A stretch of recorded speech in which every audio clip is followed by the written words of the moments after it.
اتحاد ایئرویز نے ابوظہبی سے پشاور کے لیے اپنی پروازوں کا آغاز کر دیا۔ آج پہلی پرواز ابوظہبی سے پشاور پہنچ گئی ہے۔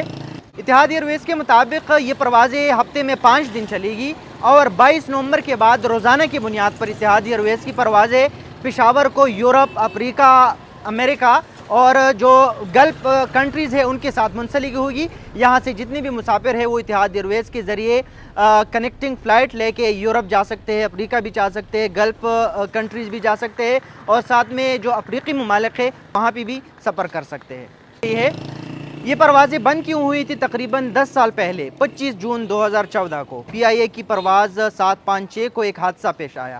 حادثے میں پی آئی اے کی پرواز کو پشاور کے بڑبیرہ کے علاقے میں فائرنگ کا نشانہ بنایا گیا تھا۔ اس وقت حکام نے یہ بتایا تھا کہ پرواز جب 1000 فٹ کی بلندی پر تھی تو اس پر فائرنگ کی گئی تھی اور فائرنگ کے نتیجے میں ایک خاتون جان سے گئی تھی اور 2 جو پی آئی اے کا عملہ تھا وہ زخمی ہوا تھا۔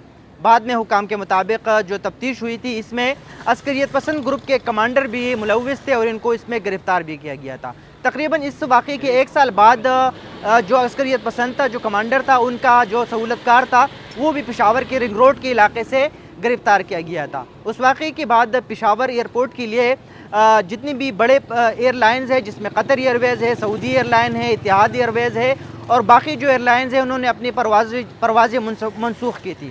تاہم اس واقعے کے کچھ دن بعد باقی ایئر لائنز نے اپنے پروازوں کا آغاز تو کیا تھا، لیکن اتحاد ایئرویز نے اس کے بعد کچھ دن کے لیے پروازیں چلائی تھی، لیکن دسمبر 2014 میں بغیر کسی وجوہات کے اتحاد ایئرویز نے دوبارہ پشاور کے لیے اپنی پروازیں منسوخ کی تھی۔ یاد رہے کہ 2014 میں 16 دسمبر کو آرمی پبلک اسکول کا واقعہ بھی پیش آیا تھا اور یہ پروازیں اس واقعے کے بعد منسوخ کیے گئے تھے، لیکن اتحاد ایئرویز کی جانب سے اس وقت اس کی وجہ نہیں بتائی گئی تھی کہ پروازیں کیوں منسوخ کی گئی ہے۔ تاہم اب دوبارہ اتحاد ایئرویز کے ابوظہبی اور ابوظہبی سے پشاور کی پروازیں دوبارہ بحال کی جائے گی اور آج پہلی پرواز تھی۔